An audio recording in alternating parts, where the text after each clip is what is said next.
আজকের তারিখ ১৬ এপ্রিল ২০২৬। আন্তর্জাতিক সংবাদ মাধ্যমগুলোতে এখন একটাই ব্রেকিং নিউজ ফ্ল্যাশ করছে, আর তা হল মার্কিন প্রেসিডেন্ট সদ্য লেবাননে একটি যুদ্ধবিরতির ঘোষণা দিয়েছেন। মানে খবরের ধরনটা শুনলে স্বাভাবিকভাবেই একটা স্বস্তির নিঃশ্বাস ফেলতে ইচ্ছে করে, তাই না? হ্যাঁ, তা তো বটে। মনে হয় যেন অবশেষে যুদ্ধের ময়দান শান্ত হলো। একদম। মনে হচ্ছে যেন দীর্ঘদিনের একটা কূটনৈতিক প্রচেষ্টার সফল পরিণতি ঘটল। কিন্তু আর এই কিন্তুটাই আজকের আলোচনার মূল বিষয়। যদি বলি, এই তথাকথিত শান্তি চুক্তিটি আসলে কোনো শান্তিই নয়। মানে আপনি বলতে চাইছেন এটা আসলে অন্য কিছুরই একটা রূপ? ঠিক তাই। যদি বলা হয় যে এটি সামরিক ব্যর্থতা ঢাকতে কূটনীতির মোড়কে চালানো সম্পূর্ণ নতুন এক ধরনের রণকৌশল। আরও স্পষ্ট করে বললে, এই যুদ্ধবিরতি কোনো সফল মার্কিন কূটনীতি বা ইসরায়েলি হিসাব নিকাশের ফসল নয়, বরং এটি মূলত ইরানের ক্রমাগত চাপের মুখে এক প্রকার চাপিয়ে দেওয়া সিদ্ধান্ত। রামজি বারুদের লেখা স্যাভেজ মাইন্ডসের সাড়া জাগানো প্রবন্ধ ডিপ্লোম্যাসি অ্যাজ ওয়ার আমাদের ঠিক এই ভয়ঙ্কর এবং অজানা ফ্রন্টলাইনের বাস্তবতার সামনে দাঁড় করায়। বাহ, শুরুতেই একটা দারুণ হুক। রামজি বারুদের এই প্রবন্ধটি সত্যি কূটনীতির পুরো কনসেপ্টটাকে একেবারে উল্টে দিয়েছে। হ্যাঁ, আর আজকের এই গভীর বিশ্লেষণে আমরা এই প্রবন্ধটির একেবারে ভেতরে প্রবেশ করব, বোঝার চেষ্টা করব কিভাবে সামরিক ব্যর্থতা একটি রাষ্ট্রের পুরো যুদ্ধ কৌশল আর ভূ-রাজনৈতিক হিসাব নিকাশকে বদলে দিচ্ছে। তবে এই ফ্রন্টলাইনে প্রবেশ করার আগে যারা আমাদের এই আলোচনাটি শুনছেন, তাদের উদ্দেশ্যে একটি অত্যন্ত গুরুত্বপূর্ণ বিষয় পরিষ্কার করে নেওয়া দরকার। হ্যাঁ, ডিসক্লেমারটা দেওয়া খুব জরুরি। একদম। আজকের এই উৎসটিতে অত্যন্ত সংবেদনশীল এবং রাজনৈতিকভাবে চার্জড বিষয়বস্তু রয়েছে। আমরা খুব স্পষ্টভাবে জানিয়ে দিতে চাই যে আমরা এখানে কোনো পক্ষ নিচ্ছি না। লেখকের কোনো মতবাদ, আদর্শ বা রাজনৈতিক অবস্থানকে আমরা ব্যক্তিগতভাবে সমর্থন বা প্রচার করছি না। আমাদের লক্ষ্য কেবল একটি সম্পূর্ণ নিরপেক্ষ দৃষ্টিকোণ থেকে প্রবন্ধটিতে থাকা তথ্য এবং বিশ্লেষণগুলো ব্যবচ্ছেদ করা। ঠিক। এই নিরপেক্ষতা বজায় রেখেই যদি আমরা রামজি বারুদের মূল দাবির দিকে তাকাই, তবে দেখতে পাব তিনি প্রচলিত কূটনীতির পুরো ধারণাটিকেই চ্যালেঞ্জ করেছেন। প্রবন্ধ অনুযায়ী লেবাননের এই যুদ্ধবিরতিকে ওয়াশিংটন বা তেল আভিভ হয়তো নিজেদের কূটনৈতিক সাফল্য হিসেবেই দাবি করবে। কিন্তু পর্দার আড়ালের বাস্তবতাটা তাহলে কি? বাস্তবতা হল এটি একটি স্ট্র্যাটেজিক রাপচার বা কৌশলগত ফাটল। ইতিহাসে এই প্রথমবারের মতো, মানে খুব মনোযোগ দিয়ে শুনবেন, প্রথমবারের মতো যুক্তরাষ্ট্র এবং ইসরায়েলের বিরোধী শক্তিগুলো, বিশেষ করে ইরান এবং তার মিত্ররা, তাদের শর্তগুলো সফলভাবে চাপিয়ে দিতে সক্ষম হয়েছে। ও আচ্ছা, মানে তারা বাধ্য হয়েছে? একদম। যখন সামরিক শক্তি প্রয়োগ করে চূড়ান্ত বিজয় বা ওই যে যাকে বলে ডেটারেন্স, সেটা অর্জন করা সম্ভব হচ্ছে না, তখন বাধ্য হয়েই কূটনীতিকে বেছে নেওয়া হয়েছে। কিন্তু এই কূটনীতি শান্তি স্থাপনার জন্য নয়, বরং এটি যুদ্ধেরই একটি বিকল্প বা বলা যায় বর্ধিত রূপ। একটু থামাই আপনাকে এখানে। এই জায়গাতেই আমার একটি পাল্টা যুক্তি বা সংশয় কাজ করছে। মানে আন্তর্জাতিক রাজনীতি বা কূটনীতিতে তো প্রক্সি যুদ্ধ, অবরোধ বা ধরুন স্যাংশন, এগুলো দীর্ঘকাল ধরেই বৈধ অস্ত্র হিসেবে ব্যবহৃত হয়ে আসছে, তাই না? তা তো বটেই। পরাশক্তিগুলো তো সবসময় আলোচনার টেবিলে নিজেদের সুবিধা আদায়ের জন্য মাঠের লড়াইয়ের চাপকে ব্যবহার করে। তাহলে রামজি বারুদ কেন দাবি করছেন যে ইসরায়েলের এই কৌশলটি সম্পূর্ণ নতুন একটি ফাটল, বা এটি সাধারণ কূটনীতির সংজ্ঞার বাইরে কেন পড়ছে? খুব ভালো একটা প্রশ্ন। কারণ হল, সাধারণ বা প্রথাগত কূটনীতিতে শক্তি প্রয়োগ করা হয় মূলত একটি আপোষ মীমাংসা বা স্থিতিশীলতায় পৌঁছানোর জন্য। সেখানে প্রতিপক্ষকে সম্পূর্ণ নির্মূল করার বদলে একটা মাঝামাঝি অবস্থানে আসার চেষ্টা থাকে। কিন্তু ইসরায়েল সেটা করছে না। ঠিক তাই। প্রবন্ধটি বিশ্লেষণ করে দেখা যায়, ইসরায়েল বর্তমানে কূটনীতি শব্দটিকে সেই অর্থে ব্যবহারই করছে না। তাদের এই কূটনীতির কাঠামোতে গুপ্ত হত্যা, সার্বিক অবরোধ এবং প্রতিপক্ষের সমাজের ভেতরে বিভাজন তৈরি করার মতো চরম সহিংস উপাদানগুলো গভীরভাবে মিশে আছে। মানে এটাকে আর কোনো রাজনৈতিক বোঝাপড়া বলা যাচ্ছে না? একদমই না। এটি হলো যুদ্ধক্ষেত্রে যে সামরিক লক্ষ্যগুলো, যেমন ধরুন হামাস বা হিজবুল্লাহকে পুরোপুরি ধ্বংস করা, যেটা অর্জিত হয়নি, সেই একই লক্ষ্যগুলো কূটনীতির ছদ্মবেশে রাজনৈতিকভাবে আদায় করার মরিয়া একটা চেষ্টা। বিষয়টা অনেকটা দাবা খেলার নিয়মের মতো লাগছে আমার কাছে। মানে ধরুন, একজন খেলোয়াড় যখন দেখছে যে সে তার সমস্ত ঘুঁটি দিয়ে আক্রমণ করেও প্রতিপক্ষকে চেকমেট করতে পারছে না, উল্টে তার নিজের প্রতিরক্ষাই ভেঙে পড়ার উপক্রম। হ্যাঁ, ঠিক তখন সে খেলার মাঝপথেই বোর্ডের নিয়মকানুনগুলো বদলে ফেলার চেষ্টা শুরু করল। মানে কূটনীতি এখন আর বিবাদ মেটানোর উপায় নেই, বরং যুদ্ধেরই আরেকটি অস্ত্রে পরিণত হয়েছে, যেটাকে লেখক ডিপ্লোম্যাসিস অ্যাজ ওয়ার বলছেন। আমরা দেখতে পাই গাজার দিকে তাকালে, কারণ গাজা মূলত এই নতুন রণকৌশলের একটি নীলকষা বা ব্লুপ্রিন্ট। গাজার বর্তমান পরিস্থিতি তো ভয়াবহ। ভয়াবহ বলালেও কম বলা হয়। প্রবন্ধে উল্লেখ করা হয়েছে যে গাজার প্রায় ৯০% অবকাঠামো ধ্বংসস্তূপে পরিণত হয়েছে। সেখানকার স্বাস্থ্য মন্ত্রণালয়ের দেওয়া তথ্য অনুযায়ী সংঘাতে হতাহতদের প্রায় ৭০%ই নারী এবং শিশু। এই পরিসংখ্যানগুলো সত্যি শিউরে ওঠার মতো। কিন্তু এই বিপুল মাত্রার ধ্বংসযোগ্য এবং এত বিশাল সংখ্যক বেসামরিক মানুষের হতাহতের ঘটনাকে তো প্রথাগত সামরিক পরিভাষায় কোল্যাটেরাল ড্যামেজ বা অনাকাঙ্ক্ষিত ক্ষতি হিসেবে চালিয়ে দেওয়ার একটা প্রবণতা দেখা যায়। হ্যাঁ, সেটাই তো বলা হয় সাধারণত। কিন্তু প্রবন্ধটিতে দাবি করা হয়েছে যে এত ব্যাপক ধ্বংসযোগ্য দীর্ঘমেয়াদী রাজনৈতিক লক্ষ্য অর্জনে সাহায্য করে। কিভাবে? শুধু ইমারত ভেঙে দেওয়া বা বেসামরিক ক্ষতি কিভাবে একটা রাজনৈতিক হাতিয়ার হতে পারে? এখানেই লেখকের মূল বিশ্লেষণটা আসে। তার মতে গাজার এই ধ্বংসযজ্ঞ মোটেও কোনো কোল্যাটারাল ড্যামেজ নয়। এটি একটি অত্যন্ত সুপরিকল্পিত কৌশল। এর পেছনের মূল মেকানিজম বা পদ্ধতিটি হল ব্যাপক হারে বাস্তুচ্যুতি ঘটানো। মানে জোর করে সরিয়ে দেওয়া। একদম। ধরুন, যখন কোনো এলাকার ৯০% বাসযোগ্য জায়গা ধ্বংস করে দেওয়া হয়, তখন সেখানকার বাসিন্দারা তো বাধ্য হয় এলাকা ছাড়তে। এর মাধ্যমে একটি বিশাল জনগোষ্ঠীকে তাদের আদি ভূখণ্ড থেকে সরিয়ে দিয়ে ইসরায়েলের অনুকূলে একটি সম্পূর্ণ নতুন জনমিতিক বা ডেমোগ্রাফিক বাস্তবতা তৈরি করার চেষ্টা করা হচ্ছে। মাটি থেকে মানুষ সরিয়ে দিয়ে পুরো ভূগোলের রাজনৈতিক পরিচয়টাই বদলে ফেলার চেষ্টা। এটা তো একটা বিশাল বড় শিফট। হ্যাঁ, তবে এই চেষ্টা কিন্তু নতুন কোনো কৌশল নয়। লেখক এই জায়গায় একটি অত্যন্ত গুরুত্বপূর্ণ ঐতিহাসিক তুলনা টেনেছেন। তিনি একে ভিয়েতনাম এবং ইরাকে যুক্তরাষ্ট্রের সামরিক কৌশলের সাথে তুলনা করেছেন। ভিয়েতনামের সেই কুখ্যাত স্কর্চড আর্থ বা পোড়ামাটি নীতির কথা বলছেন। ইট ধরেছেন, ভিয়েতনামে যেমন মাই লাই বা ইরাকে ফাল্লুজার মতো শহরগুলোতে স্কচড আর্থ নীতি গ্রহণ করা হয়েছিল, যেখানে বেসামরিক জনগোষ্ঠী এবং পরিবেশকে ধ্বংস করে প্রতিপক্ষের বেঁচে থাকার ন্যূনতম অবলম্বনটুকুও কেড়ে নেওয়া হয়েছিল। গাজাতেও ঠিক একই মডেলে কাজ করা হচ্ছে। বুঝতে পেরেছি। চলুন বিষয়টা একটু ইতিহাসে গিয়ে বোঝার চেষ্টা করি, কারণ সামরিক শক্তি প্রয়োগ করে রাজনৈতিক ফয়দা লোটার এই যে কৌশল, এটি নিশ্চয়ই গত ২-১ বছরের উদ্ভাবন নয়।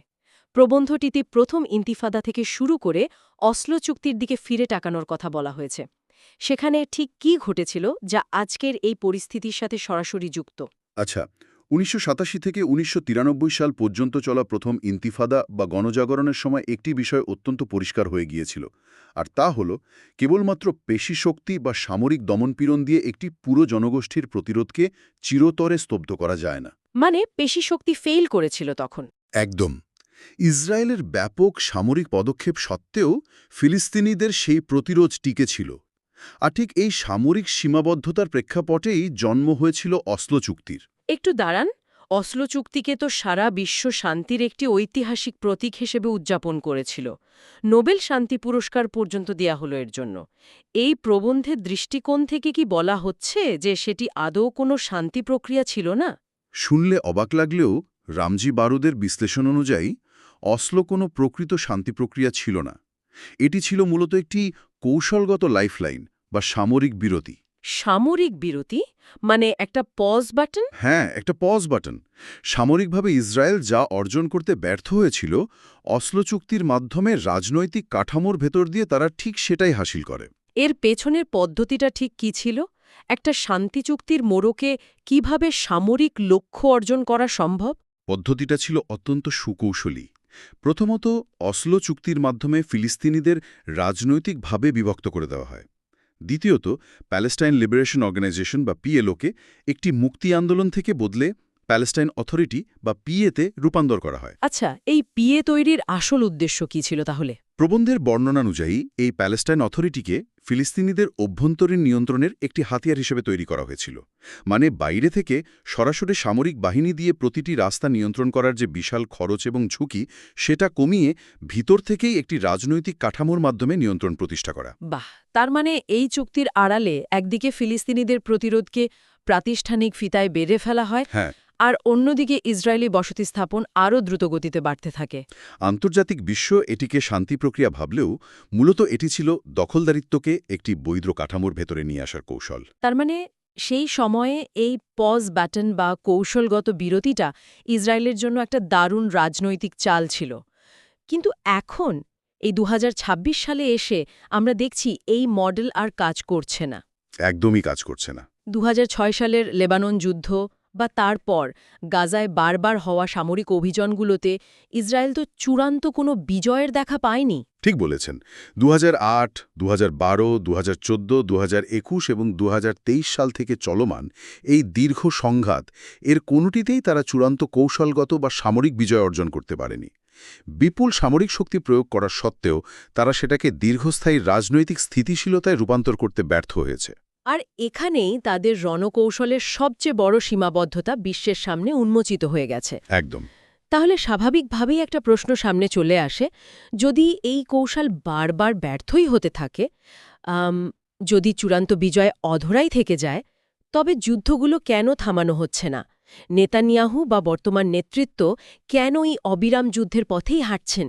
এখানে কি কোনো গভীর আদর্শিক সংকট লুকিয়ে আছে? সংকটটি সম্পূর্ণভাবে আদর্শিক এবং অস্তিত্ব রক্ষার।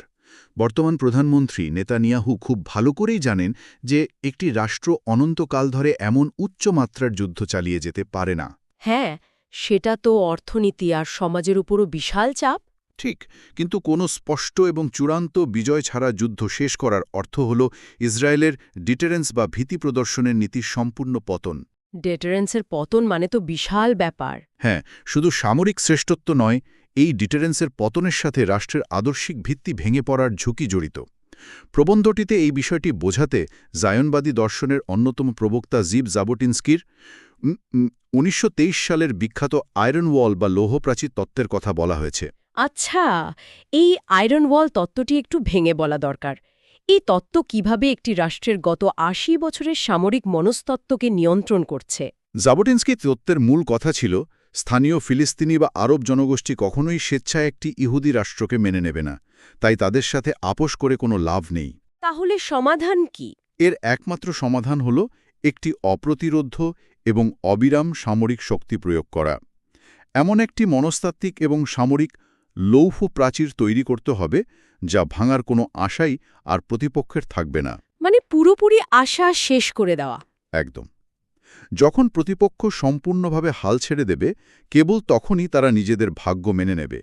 ইসরায়েলের গোটা জাতীয় নিরাপত্তা এবং সামরিক ডক্ট্রিন এই একটি বিশ্বাসের উপর দাঁড়িয়ে আছে যে পর্যাপ্ত শক্তি প্রয়োগ করলে শত্রু একসময় ঠিকই আত্মসমর্পণ করবে। তার মানে গত ৮ দশক ধরে তাদের মনস্তাত্ত্বিক ভিত্তিই হল শত্রুর আশাহতের ওপর নির্ভরশীল হওয়া। কিন্তু এই লৌহ প্রাচীর তত্ত্ব কি আজকের দিনে এসে কাজ করছে? আমি এখানে একটি পাল্টা যুক্তি তুলে ধরতে চাই। হ্যাঁ, বলুন। আমরা যদি ২০২৪ বা ২০২৫ সালের বিভিন্ন জরিপের দিকে তাকাই, সেখানে দেখা যায় ইসরায়েলি সমাজের একটি বিশাল অংশ, বিশেষ করে ইসরায়েলি ইহুদিরা, এই সামরিক অভিযান বা যুদ্ধ চালিয়ে যাওয়ার পক্ষে প্রবলভাবে সমর্থন দিচ্ছে। তো সাধারণ মানুষ যখন যুদ্ধের পক্ষে এভাবে ঐক্যবদ্ধ থাকে, তখন কি সেটি রাষ্ট্রের অভ্যন্তরীণ শক্তির প্রকাশ নয়? এটাকে রামজি বারুদ কেন একটি কৌশলগত ফাটল হিসেবে দেখছেন? আপাতদৃষ্টিতে দেখলে এই জনসমর্থনকে জাতীয় ঐক্য বা শক্তির প্রকাশ বলেই মনে হতে পারে। সাধারণ মানুষ হয়তো মনে করছে তারা ডেটারেন্স বা নিরাপত্তা নিশ্চিত করার পক্ষে রায় দিচ্ছে, কিন্তু প্রবন্ধের গভীরতর মনস্তাত্ত্বিক বিশ্লেষণ বলছে ভিন্ন কথা। কি বলছে? বলছে এই বিপুল জনসমর্থনের ভেতরের বাস্তবতাটা সম্পূর্ণ ভিন্ন। এটি আসলে শক্তির প্রকাশ নয়, বরং এটি হলো সামরিক আধিপত্য যে ভেঙে পড়ছে, সেই গভীর আতঙ্কেরই একটি সম্মিলিত প্রতিক্রিয়া। ও আচ্ছা, তার মানে তারা অবচেতনভাবে বুঝতে পারছে যে জাবোটিনস্কির সেই লৌহ প্রাচীর আসলে ফাটল ধরছে। একদম ঠিক ধরেছেন। প্রতিপক্ষ হাল ছাড়ছে না, আর সেই চরম ভীতি থেকেই তারা আরও বেশি, আরও ধ্বংসাত্মক বল প্রয়োগের পক্ষে অবস্থান নিচ্ছে। ঠিক তাই। ১৯৪৮ সালে যখন ইসরায়েল রাষ্ট্রের জন্ম হয়েছিল, তখন সেটি ছিল রাষ্ট্র প্রতিষ্ঠার যুদ্ধ। আর এখনকার যুদ্ধগুলোকে তারা দেখছে অস্তিত্ব টিকিয়ে রাখার লড়াই হিসেবে। এখানে সবচেয়ে বড় স্ববিরোধিতা। কিভাবে? যুদ্ধ যত দীর্ঘ হচ্ছে, লৌহ প্রাচীর যে কাজ করছে না, সেটা তত বেশি স্পষ্ট হচ্ছে। কারণ চরম বল প্রয়োগের পরও প্রতিপক্ষ আত্মসমর্পণ করছে না। এখন বিজয় ছাড়া এই যুদ্ধ থামালে সেটি কেবল একটি সামরিক পরাজয় হবে না, সেটি হবে জাবোটিনস্কির তত্ত্বের পরাজয়। যা মেনে নেওয়া পুরো রাষ্ট্রযন্ত্রের জন্য অসম্ভব। একদম। এটি এমন এক মনস্তাত্ত্বিক পতন যা তারা কোনোভাবেই মেনে নিতে পারবে না। এই আতঙ্কের এবং কৌশলগত ফাটলের রূপটি আরও পরিষ্কার হয় যখন আমরা ফ্রন্টলাইনের মানচিত্রটিকে একটু বড় করে দেখি। এই যুদ্ধ তো এখন আর গাজার ওই ছোট ভূখণ্ডের মধ্যে সীমাবদ্ধ নেই। মানচিত্রটি এখন একটা বহুমুখী রাজনৈতিক জালে পরিণত হয়েছে। ইরান, ইয়েমেন, লেবানন, গাজা, এই সবগুলো ফ্রন্ট কিভাবে যেন একে অপরের সাথে জড়িয়ে গেছে। আর এখানেই আসে রাজনৈতিক ভারসাম্যের আসল পরিবর্তন। ইসরায়েল চেয়েছিল যুদ্ধটাকে আলাদা আলাদা ফ্রন্টে ভাগ করে নিতে। তারা চেয়েছিল লেবাননকে একটি আলাদা থিয়েটার হিসেবে রেখে সেখানে হিজবুল্লাহকে বিচ্ছিন্ন করে পরাজিত করবে, আর গাজাকে গাজার মতো করে ডিল করবে। কিন্তু বাস্তবে সেটা হয়নি। না, হয়নি। ইরান এবং তার মিত্ররা অত্যন্ত চতুরতার সাথে প্রতিটি ফ্রন্টকে একটি বৃহত্তর কৌশলের সুতোয় বেঁধে দিয়েছে। এই সংযুক্ত করার মেকানিজম বা পদ্ধতিটা ঠিক কেমন ছিল? কিভাবে তারা ইসরায়েলকে এই বহুমুখী জালে আটকালো? পদ্ধতিটা ছিল অর্থনৈতিক এবং কৌশলগত। উদাহরণস্বরূপ, ইয়েমেনের হুথিরা যখন লোহিত সাগরে পশ্চিমা এবং ইসরায়েলি জাহাজে আক্রমণ শুরু করল, তখন তারা একটা ক্লিয়ার শর্ত দিল: গাজায় যুদ্ধবিরতি না হওয়া পর্যন্ত এই আক্রমণ থামবে না। আর এর ফলে বৈশ্বিক বাণিজ্য মারাত্মকভাবে ব্যাহত হল। ঠিক। অন্যদিকে লেবাননের সীমান্তে হিজবুল্লাহ ক্রমাগত চাপ বজায় রাখল, যার ফলে হাজার হাজার ইসরায়েলি নাগরিক উত্তর সীমান্ত থেকে বাস্তুচ্যুত হল। ইরান এই পুরো প্রক্সি নেটওয়ার্কটিকে এমনভাবে পরিচালনা করল যে ইসরায়েল বা যুক্তরাষ্ট্র চাইলেও কোনো একটি ফ্রন্টকে আলাদা করে শান্ত করতে পারল না। সবকিছু টাবিরে গিয়ে ঠেকল ওই একটাই শর্তে: গাজার যুদ্ধ থামাতে হবে। একদম তাই। আচ্ছা, প্রবন্ধে ২৮ ফেব্রুয়ারির একটি নির্দিষ্ট ঘটনার কথা উল্লেখ করা হয়েছে। ইরানের ওপর একটি যৌথ আগ্রাসনের পর তো পুরো হিসাব নিকাশ পাল্টে যাওয়ার কথা বলা হয়েছে। সেখানে আসলে কি ঘটেছিল?